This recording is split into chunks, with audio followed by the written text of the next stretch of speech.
السلام علیکم ورحمۃ اللہ وبرکاتہ۔ کل سے یہ خبر چل رہی ہے ٹک ٹاک پہ بھی، فیس بک پہ بھی، کہ مدنی مسجد کو شہید کر دیا گیا اسلام آباد کے اندر۔ یہ بہت تکلیف کی بات ہے، دکھ کی بات ہے۔ یہ اسلامی جمہوریہ پاکستان ہے، ہم پاکستان کے اندر رہ رہے ہیں۔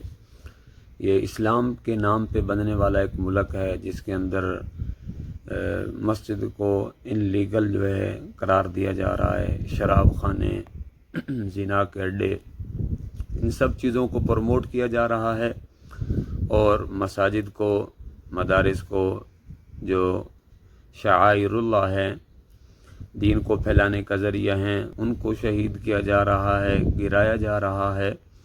یعنی یہ حکومت کس طرف جا رہی ہے؟ یہاں پر مجھے وہ سورۃ فیل یاد آ جاتی ہے، الم تر کیف فعل ربک باصحاب الفیل۔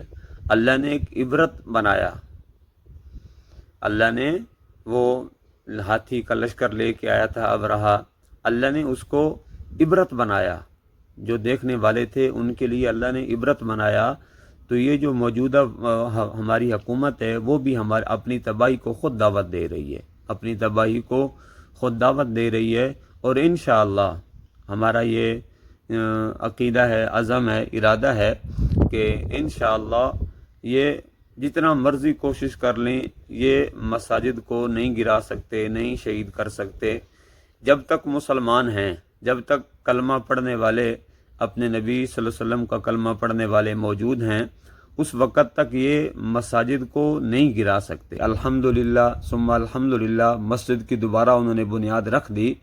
تو میں یہ درخواست اور ریکویسٹ کروں گا وزیر اعلیٰ پنجاب سے اور وزیر اعظم پنجاب سے کہ خدا کے لیے اپنی تباہی کو دعوت مت دیں، خدا کے لیے اپنی تباہی کو دعوت مت دیں۔ اگر تم مسجدیں گراؤ گے تو اللہ تمہارے اقتدار کو گرا دے گا۔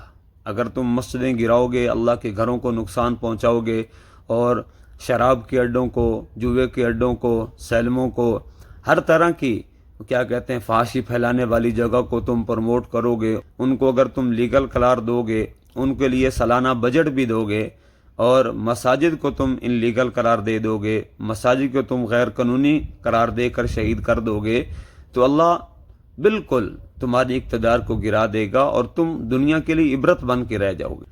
اور انشاءاللہ جب تک کلمہ پڑھنے والے مسلمان موجود ہیں، آپ کچھ بھی نہیں اکھاڑ سکتے۔